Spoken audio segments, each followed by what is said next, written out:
Next question comes from Amanda Powell. Some people are saying that a constitutionally recognised Indigenous advisory body would be a third chamber of Parliament. However, entrenching the power to establish a consultative and advisory body to Parliament is certainly not a new idea. And quite recently, in 2016, the Queensland Constitution Act entrenched the requirement to have parliamentary committees.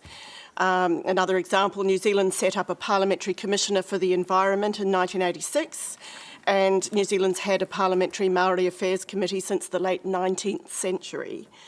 So these bodies only ever have recommendatory powers. However, they can provide a voice, leadership and empowerment. What are people so afraid of? And are the claims of a third chamber of Parliament just dog whistling? Okay, Linda, we'll start with you. I am so pleased you've asked that question.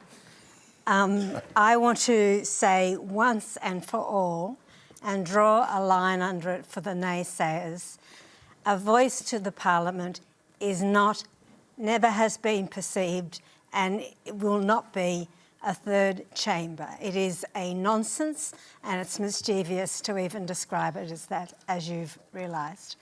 The Uluru Statement from the Heart, and I'm sure most people here know what I'm talking about when I talk about the Uluru Statement from the Heart, talked about three things. It talked about a voice to the Parliament enshrined in the Constitution, so no government could get rid of it. It talked about a Makarrata Commission that would lead the process of treaty or agreement making, many of them already existing in Australia, like the Noongar Agreement in Western Australia in Perth. And the third thing it asked for was a national process of truth-telling for all of us in this nation to come to terms with our past and be comfortable with it. And I think that that would grow us up remarkably as a nation.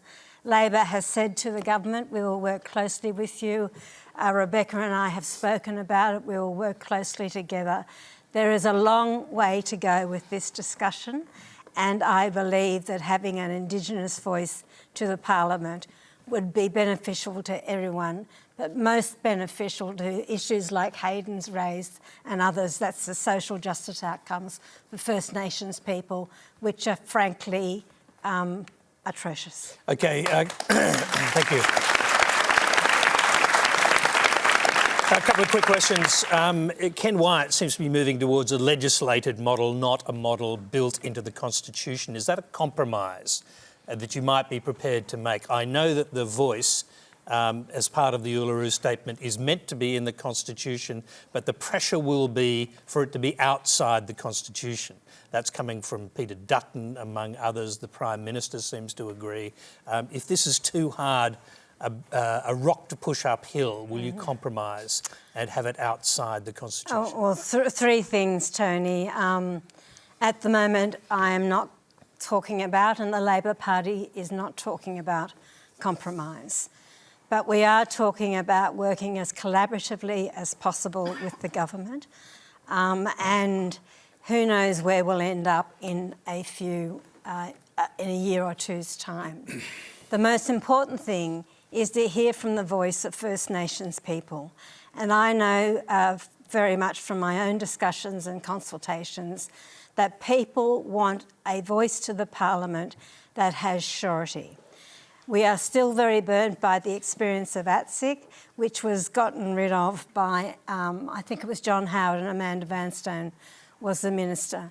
So what First Nations people, everyone, are looking for is a voice that cannot be at the whim of a government, which is why the Constitution is seen as an instrument for making that voice permanent. We will have the discussions, work through the issues, and I can assure you that this is not a scary prospect. This is something that is well overdue and could well change some of those issues that we've been facing as a nation for so long, like homelessness, like domestic violence, like incarceration, child removal, and shocking life expectancy outcomes. Okay.